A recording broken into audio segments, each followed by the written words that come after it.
Welcome back to Conflicts of Interest. This is episode 672, and today is September 5th, 2024. I'm the host of the show, Kyle Anzalone. We got not a whole lot of news to get through on today's show, but a couple of really important stories to discuss. So if you want to share, the show is hosted through the Libertarian Institute. We repost the show on the blog at antiwar.com. You can find the video version of the show at YouTube, Rumble, or Odysee, and subscribe to the audio version of the podcast anywhere you listen to your favorite shows.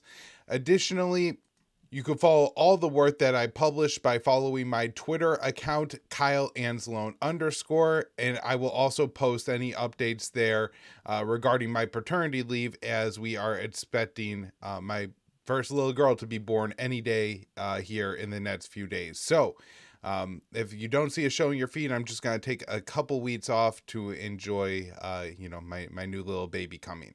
All right. And before we get into the news today, need to talk about the sponsor of the show, which is the Expat Money Summit 2024, the world's largest offshore event, and it's taking place entirely online from October 7th through the 11th. So if you want to get your tickets, there's numerous ways to do that. You could just go to expatmoneysummit.com and get your complimentary ticket that way. Or a few of you in the audience have already done this. You've used my link in the show notes page to get clicked through and to get your ticket to that event. Now, if you want a VIP ticket to the event, and I will be speaking on one of the VIP panels at the Expat Money Conference, then you can get that $100 off by using the promo code Kyle, K-Y-L-E, when you check out, and there's a link for that in the show notes page as well. You're definitely going to want to at least get your complimentary ticket to this event. There's a great lineup of speakers, including Scott Horton, Tom Woods, and Dr. Ron Paul. Additionally, you're going to learn a lot about living abroad, the benefits of it, the tax benefits, the freedom benefits of it, and additionally, how you buy international real estate and get your second passport to make all that possible. So again, expatmoneysummit.com. Check it out, support the show. All right, everybody, let's get into the news today. First story up here is a bad one. Report, U.S. close to agreeing on long-range cruise missiles for Ukraine. I talked about this earlier this week, that I was concerned the Biden administration was set for another major provocation, and they were going to start sending some long-range missiles to Ukraine, which of course they will probably allow Ukraine to use inside of Russian territory. So, this from Dave DeCamp at antiwar.com on September 4th. The U.S. is close to reaching an agreement on giving Ukraine cruise missiles that could hit targets deep inside Russia, Reuters reported on Tuesday, citing U.S. officials. The official said the U.S. is expected to include the Joint Air-to-Surface Standoff Missile, JASSM, in a weapons package that will be announced for Ukraine this fall. But first, there are technical issues to work through to ensure they can be fired by Ukraine's Soviet-made fighter jets. An older version of the JASSM can hit targets over 230 miles away, and there are newer versions that can fly 500 miles. Reuters said it was unable to establish which kind the U.S. is considering to send in Ukraine, providing the older, shorter-range version would put less strain on the U.S. military stockpiles. The U.S. official suggested that providing the JASSMs could alter the conflict by putting more Russian territory within the range of powerful precision-guided missiles, which they say is a big concern for the Biden administration. The comment suggests the administration is preparing to give Ukraine the green light to launch the long-range strikes inside Russian territory using U.S.-provided missiles, which will mark another significant escalation in the proxy war and risk a major response from Moscow. Russia said it is altering its nuclear doctrine in response to the Western escalations in Ukraine and inside Russian territory. The U.S. has allowed Ukraine to use U.S. armored vehicles, missiles, and bombs in the Kursk offensive, but insists it won't support long-range strikes, at least for the time being. A congressional staffer told Reuters that giving Ukraine the JASSMs would increase the pressure on the U.S. to lift all restrictions on Ukraine's use of its weapons. The Russian Foreign Minister Sergei Lavrov was asked on Wednesday about the possibility of the U.S. providing Ukraine with JASSMs and said the U.S. shouldn't joke about Russia's red lines. He said, I wouldn't be surprised by anything. The Americans have already crossed the threshold they set for themselves. They are being egged on, and Zelensky, of course, sees this and is taking advantage of it. But they should understand that they are joking about our red lines here. They shouldn't joke about our red lines. And so I think that's a pretty serious statement from Lavrov, and maybe we're starting to see a little bit of Russia starting to retaliate for the use of so many Western weapons inside Russia. So Russian missile targeting Ukraine nears Polish airspace, and I wrote this up for the Libertarian Institute on September 4th. The Polish military scrambled fighter jets in response to Russian missiles that came near Warsaw's airspace. The munitions were targeting a city in western Ukraine. So Russia launched a major attack on the western Ukrainian city of Lviv on Wednesday, killing at least 7. The flight paths of some of the munitions came near Polish airspace, causing Warsaw to scramble its jets. It's not the first time that this has happened, and Russia has acknowledged that missiles crossed into Polish airspace in recent attacks on Ukraine, but said it was accidental. The Polish military issued a statement saying that the Russian barrage created another very busy night for the entire defense system. In recent days, Moscow has ramped up its bombing of Ukrainian cities in response to the invasion of Kursk. During the heavy bombardment of Ukraine, Russian missiles caused Poland to scramble fighter jets. Nearly a month ago, Kiev ordered many of its troops equipped with American weapons to invade Russia. Russian President Vladimir Putin has ruled out ceasefire talks with Ukraine and stepped up attacks on Ukrainian infrastructure. While the intense Western support for Ukraine has pushed Russia closer to a direct confrontation with NATO, President Joe Biden appears set to escalate those tensions. The U.S. is close to reaching an agreement on giving Ukraine cruise missiles that could hit targets deep inside Russian territory. Now, so I just want to get into this story a little bit more because I think it may heavily relate to that first story that we talked about, which is, the U.S. is ramping up its support for Ukraine, and as it has, it's allowed Ukraine to use Western weapons in the attack on Kursk. And I wonder if Russia is maybe having its missiles cross into Polish airspace intentionally in order to essentially send a message to the West that, hey, our missiles can cross into your airspace and this could be a real threat. So it's also possible that Russia is just firing the missiles close to Ukraine and they are accidentally drifting into to Poland, and they are just accidentally drifting into Polish airspace. And I think another possibility is this is more of a tactical decision rather than anything to do with politics or trying to send a message, and maybe the Ukrainian air defenses are reluctant to fire very near the border of Poland because the risk that the munitions end up in Poland. We actually saw early in the war a Ukrainian air defense system crashed in Poland and killed, I believe, 2 farmers. And so there is a risk of debris ending up in Poland, of course, if Ukraine is firing missiles, air defense interceptors at Russian missiles that are traveling near the Polish-Ukrainian border. So I think those are all the possibilities going on here, but I do really think that Russia may be acting more provocatively when it comes to firing things near the Polish border in response to all the provocations that the West has done, increasing their military support for Ukraine.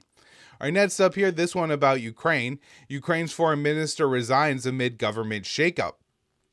So the Ukrainian foreign minister, Dmytro Kuleba, who served in the role since 2020, resigned on Wednesday as a part of the biggest Ukrainian government shakeup of the war. Kuleba's move came several days after other ministers also resigned. In total, 6 ministers have stepped down, and they will be replaced as a part of a reshuffling that President Zelensky said would bring new energy into the government. We knew new energies today. These are steps that are related only to the strengthening of our state in different directions, Zelensky said. Zelensky's term as president expired in May, but he stayed in power because there have been no elections since the Russian invasion. Parliamentary and presidential elections have both been delayed due to laws that prohibit holding votes under martial law. At one point, Zelensky considered holding elections that the West would pay for them, but he later ruled out the idea and has been under no pressure from the U.S. or those Western backers to hold an election. The Washington Post noted that Zelensky is carrying out the reshuffling ahead of a trip to the U.S., where he is expected to present a, quote, victory plan to U.S. officials. Ukrainian officials have been pushing hard for the U.S. to allow the use of U.S. missiles in long-range strikes inside Russia. Throughout the war, Kuleba has been one of the leading Ukrainian officials pushing for more military aid and was not afraid to criticize Kiev's Western backers. He recently said that Kiev's biggest problem was for the Western concerns of escalation. So Kuleba said last week, ever since the beginning of this large-scale invasion, the biggest problem Ukraine has been facing is its domination of the concept of escalation in decision-making process among our partners. And I have to say, I think this is an interesting and maybe even problematic move by Zelensky to fire Kuleba. He is somebody that seems to have a pretty good relationship with the State Department, his counterpart in the West, and we know that Antony Blinken has an awful lot of sway in the Biden administration, particularly when it comes to, it seems, Ukraine and Israel policy. And so, assuming that Kuleba and Blinken are still on good terms.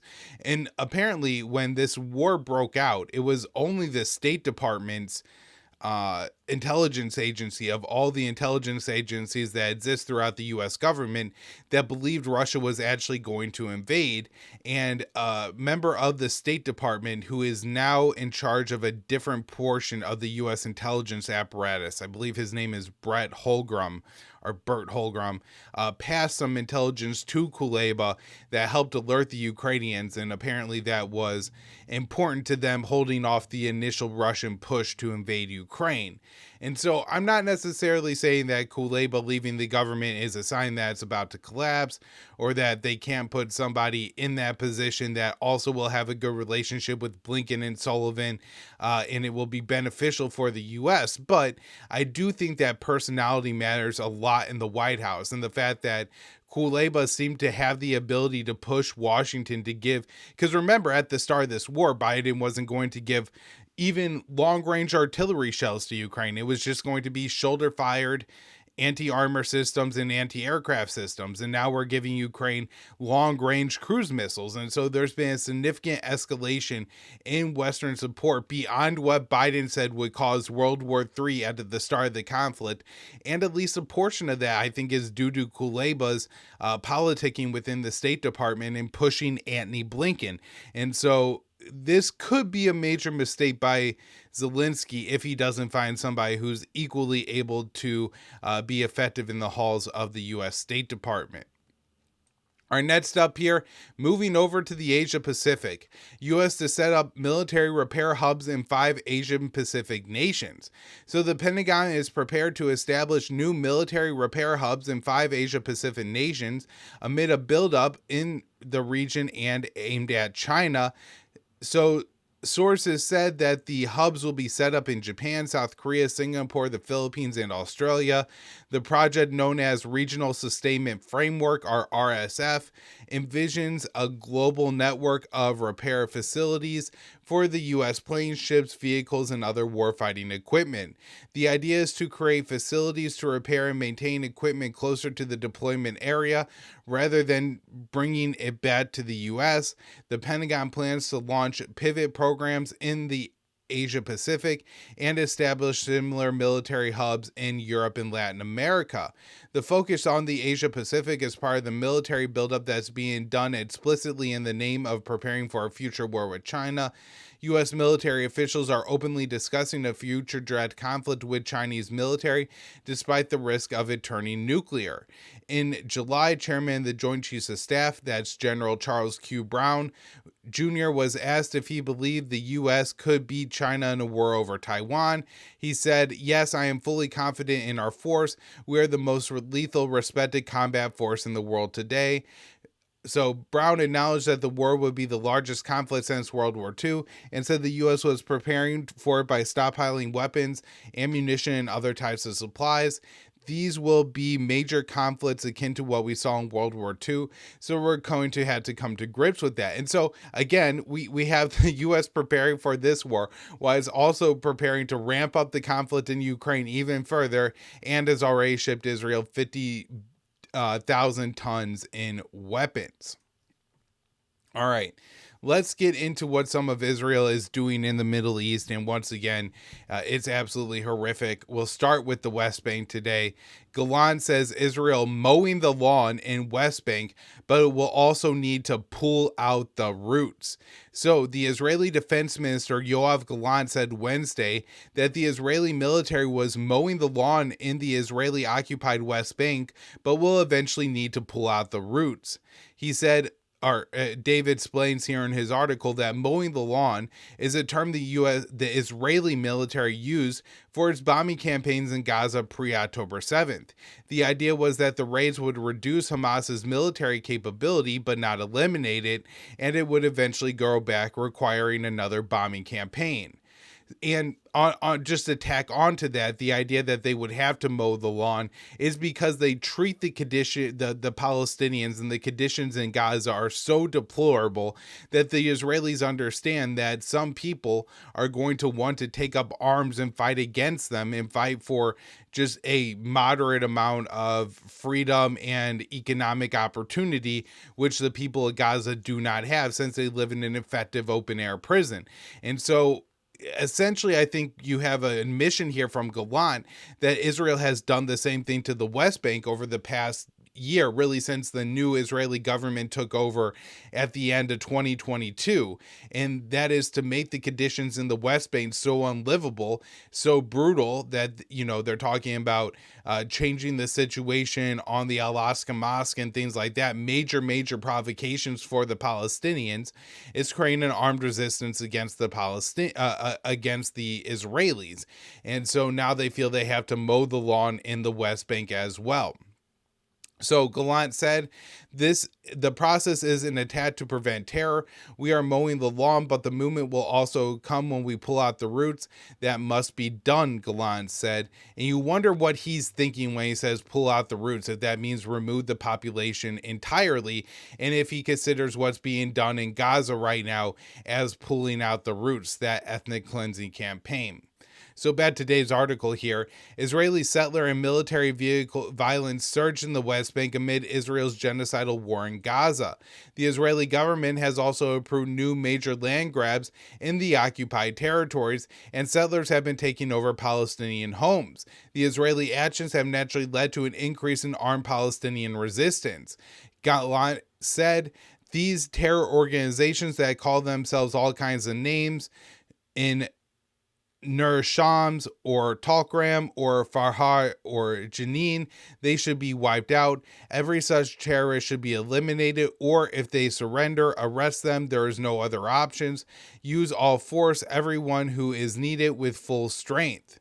So last week, Israel launched its largest assault on the West Bank since 2002, which is underway in the northern areas of Jenin and Tulkram.